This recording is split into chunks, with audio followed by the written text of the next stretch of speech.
Good. Good morning. Hope everyone had a fantastic, well-rested, and productive weekend.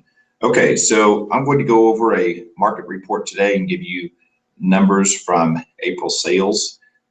There's some interesting markets, what's going on in the markets. We'll also chat a little bit, kind of recap what we did last week about the tax protests and your success with the tax protests and the referrals that you're generating from that. And then we'll also go into the KDNA.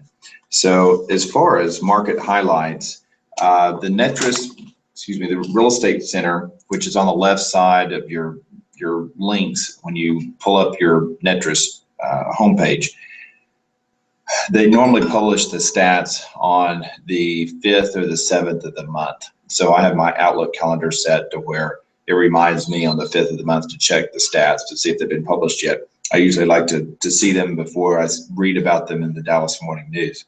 So the MLS area, I always write out notes on the side of my stats, and you'll want to know, of course, your MLS area the best. But what I normally do for myself is I look at outliers. So I look at where is the most change in the market happening, what's different from what happened last year. If there's very few sales in the last month in the MLS area, so if it's less than about 40 or 50 sales, I found it's not really an accurate sample. So you'll want to look at more quarterly data, so you have 3 months of a window to look at instead of 1 month if you have fewer than about 40 or 50 sales in your MLS area. So what I noticed in DeSoto, there were 60 sales in DeSoto, and the sales were up 25% from the last year, and the average price was up 19% from last year. That's huge. Very similar results in Lancaster and Wilmer. So we're seeing that southern sector. That southern sector is really, the values are coming up again, like we saw 7 or 8 years ago in the southern sector. So that's interesting. I think there's more equity coming in those markets because there's not as much new construction in the southern sector as what we see in the northern sector. The northern sector, it makes sense as to why we see values coming up because so much of it is new construction. But that's different in the southern sector, so keep that in mind. Sachse and Rowlett had a 21% increase in average sales price from last year. I thought that was phenomenal. A 41% increase in sales. So there's new construction also in Sachse and Rowlett. But part of that is because Richardson is so hot. Richardson being one of the hottest markets in the Metroplex right now, and Sachse being next door, then that certainly makes a difference. North Dallas, average sales price up 14%. East Dallas up 8%, and Southeast Dallas, average sales price up 13%. So that's interesting. Northwest Dallas, 15%. So the urban areas and closer to the central business districts, such as downtown Dallas and the Galleria Business District and the Legacy Business District in Plano, then it's jobs. The jobs are what drive the growth. So that you'll always see a correlation there. There's been some big announcements in the southern sector around Lancaster and some of the industrial warehouse facilities that are being built there. So that's also driving more jobs to the southern sector. It's one of the reasons we're seeing the lift there.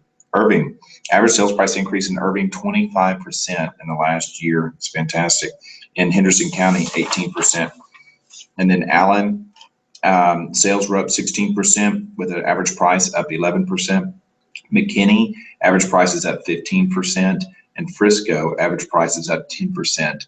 So with the big increase in McKinney, why do you think McKinney average sales price is so much higher than Frisco? Well, here's my theory and my assumption on this, is that McKinney historically has had a lower average sales price than Frisco, and it's starting to level out a little bit now. Is that McKinney, you're seeing more sales at that lower price point to where the builders in Frisco for the last couple of years have been building at 350 plus. So that's McKinney is finally catching up. So that's why it's the general, just like Mesquite, we see big increases in Mesquite because historically it's always been such a low average sales price market. So we're seeing these things even out across the Metroplex a little bit more because there's so much demand in that lower price range and not enough supply. So people are moving to other markets. Instead of buying in Frisco, then they're buying in McKinney. So those are things to think about, and think about it, how it relates to your business and your clients when you're on the phone prospecting and you're talking about the tax protests. So let's talk a little bit about the tax protests and your success with that. The email and sending that out make sure that you're sending those, your emails. Email communication and prospecting in the morning is the best time, generally between 10 o'clock in the morning and 2 o'clock, Tuesday morning through Thursday. So those are the hot times. You want to make sure you're time blocking, make sure that those are the times that you're prospecting.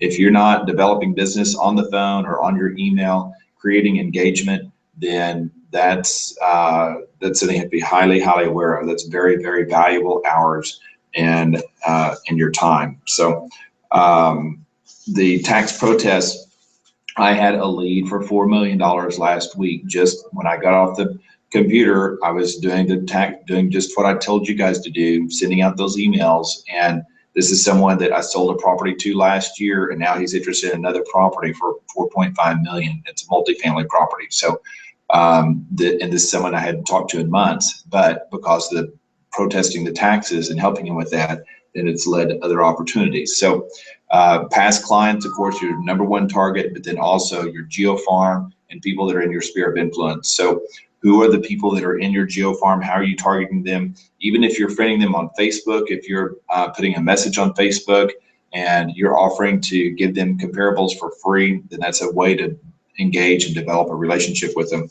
Jeremy will be hosting the class that was, I was really disappointed there weren't more people that attended the class that the Rook hosted here last week. It was a great class on social media and geofarming with social media and how you use that in your geofarming strategy. So Jeremy will be editing that and putting that in the back agent this week, later this week. It was about a 45-minute class.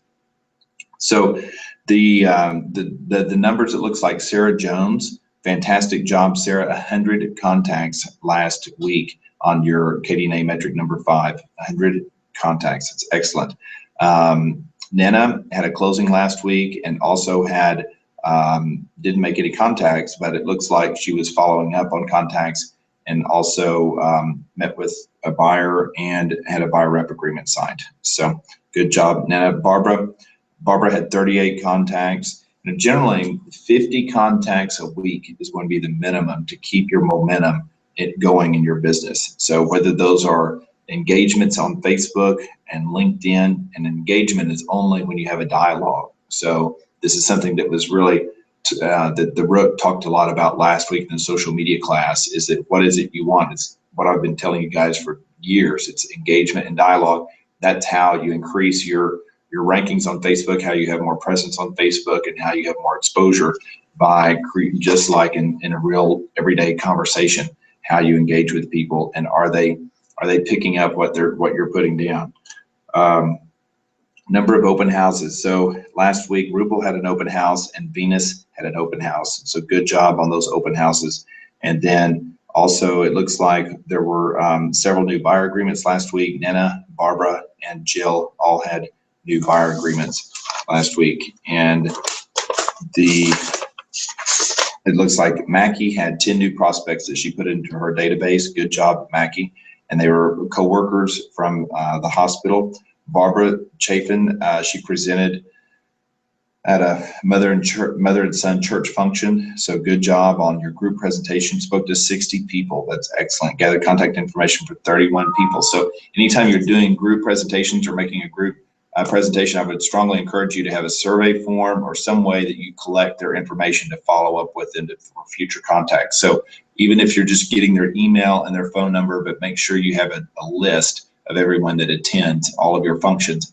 And if you put it in the form of a survey on how you did, then that's a real non-confrontational way to obtain their information.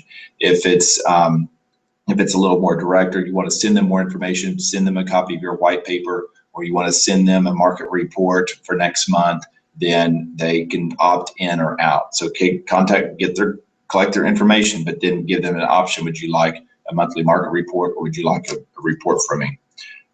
Sarah Jones hosted a block party. Great job, Sarah. 50 people in attendance. Even the mayor of Frisco attended. So that's excellent. Mayor posted about it on Twitter. So that's great to have people that are involved in the community that are also engaging with others in your community, attending your events that you're hosting. Excellent, excellent exposure. Thank you, Sarah. Corey put a buyer under contract. Jill Bell, a new listing under contract, and tenant and a tenant will purchase the listing as well. So a tenant occupied purchase, these are very common. So never discount the tenant that's in a property for a purchase. They're usually the most likely buyer for a lease property. Rupel hosted an open house on her listing and had 9 people attend the open house. Picked up a client, not for her listing, but for another one in the area. So great job, Rupel. These open houses this is the time of the year every one of you need to be having an open house at least once a week. That Sunday from 2 to 4. I know it was Mother's Day this last Sunday, but make sure that you're focused on that. If you can't identify a property for an open house, let Richard or I know so we can help you identify a property. The Waller Group FSBO program is perfect for that. Amanda, buyer closing and contract accepted for another client. Great job, Amanda. And she's in Ireland this week. Kudos to Amanda, enjoying her working hard and playing hard. She took her mom to Ireland for meeting her income goal for last year. So I applaud Amanda for that and raising the bar in her own life and raising the benchmark to where she is focused on doing what's best for her family, earning the income that's necessary to create memories that last forever. So I'm reach out to Amanda and tell her congrats on that. So I hope you guys have a fantastic, productive week. Lots of open houses this Sunday, and make sure on those tax protests, I want you to make a commitment as to how many people you're going to talk to this week, because you have a very limited time on this. It's until July 1st. So I mean, June 1st. So you only have the next 2 to 3 weeks, and there's not a single better way to create engagement with a client than discussing the tax protests. And if you have to research it and Google more information so you can talk more intelligently about it, do that. You owe that to your clients. So I've given you some basics, but there's a lot more that you can learn about it. And you can learn different tips and tricks on what to do. So do that. You owe it to your clients and to people that are in your sphere of influence and in your community. But I would make that your #1 goal, is to talk to 100 people a week at least that are homeowners that could benefit from your sale comps to help them with their tax assessment values. And I've met some people Saturday. I was at an investor conference that Kathy Crow hosted, and kudos to Kathy. She had close to 200 people that had attended this investor conference, and she did a fantastic job organizing it. And I saw Angela there, so it's good to learn about 1031 exchanges and about the things that probates and the things that they were talking about at that conference. And Kathy, that's how she developed so much of her business, is those meetings and those group events. And so I met someone there that owns a company called Texas Tax Protest. We were talking about commercial tax property protests and their algorithms and how they help people with this. So it's a really interesting business, and this is the time of the year that you can really help your clients with that. So I encourage you to do that. Call or email me with any questions, and I hope you have a productive and profitable, fantastic week. Thank you for tuning in.